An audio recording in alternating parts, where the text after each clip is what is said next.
वहाँ बात करते हैं।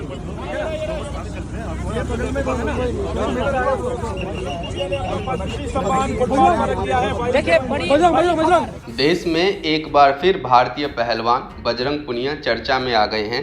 चर्चा इस बात की हो रही है, क्या बजरंग ने पद्मश्री लौटाने का फैसला ठीक किया है या नहीं।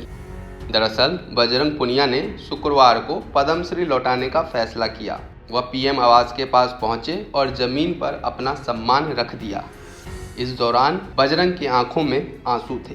अब आप सोच रहे होंगे कि किसी खिलाड़ी को मिला सम्मान क्या उसके लौटाने के बाद स्वीकार किया जाता है। तो चलिए जानते हैं इस रिपोर्ट में कि बजरंग बस सम्मान लौटाने का ऐलान कर सकते हैं, लेकिन फिर भी वह पद्मश्री पाने वाले लोगों की लिस्ट में शामिल रहेंगे। ओलंपिक पदक विजेता पहलवान बजरंग पुनिया विरोध स्वरूप अपना पद्म पुरस्कार वापस करने वाले पहले व्यक्ति नहीं हैं। पिछले कुछ वर्षों में कई लोगों ने अपना पद्म सम्मान लौटा दिया है।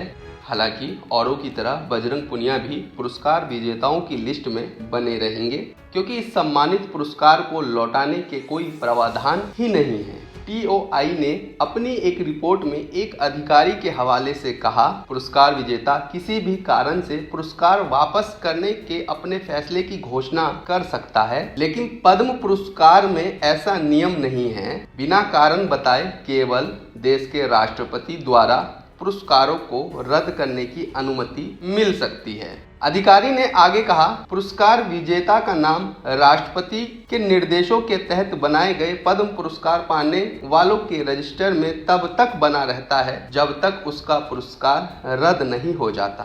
पद्म पुरस्कार को रद्द करने का कोई इतिहास नहीं है। तत्कालीन गृह राज्य मंत्री किरेन रिजिजू ने 2018 में राज्यसभा को बताया था, देश की जांच एजेंसियों द्वारा व्यक्तियों के चरित्र के सत्यापन के बाद ही पुरस्कार प्रदान किए जाते हैं। सामान्य प्रथा के अनुसार पद्म पुरस्कारों से सम्मानित किए जाने के लिए प्रस्तावित व्यक्ति की इच्छा पुरस्कारों की घोषणा से पहले अनौपचारिक रूप से सुनिश्चित की जाती है। कई लोगों ने पहले ही पुरस्कार लेने से इनकार कर दिया। किसी व्यक्ति को पद्म भूषण या पद्मश्री से अलंकृत किए जाने के बाद उसका नाम भारत के राजपत्र में प्रकाशित किया जाता है और ऐसे लोगों का एक रजिस्टर रखा जाता है। अधिकारी ने कहा, भले ही पुरस्कार विजेता बाद में पद्म पुरस्कार वापस करने के लिए स्वेच्छा से आता हो, लेकिन उनका नाम राजपत्र या पुरस्कार विजेताओं के रजिस्टर से नहीं हटाया जाता है। पद्म पुरस्कारों की लौटाने की घोषणा करने वालों में पंजाब के पूर्व मुख्यमंत्री प्रकाश सिंह बादल और पूर्व केंद्रीय मंत्री SS ढींडसा भी शामिल थे। उन्होंने 2020 में राष्ट्रपति को पत्र लिखकर कहा कि वे 3 कृषि कानूनों के खिलाफ प्रदर्शन कर रहे किसानों के साथ एकजुटता दिखाते हुए अपने पुरस्कार वापस कर रहे हैं। हालांकि बादल और ढींडसा का नाम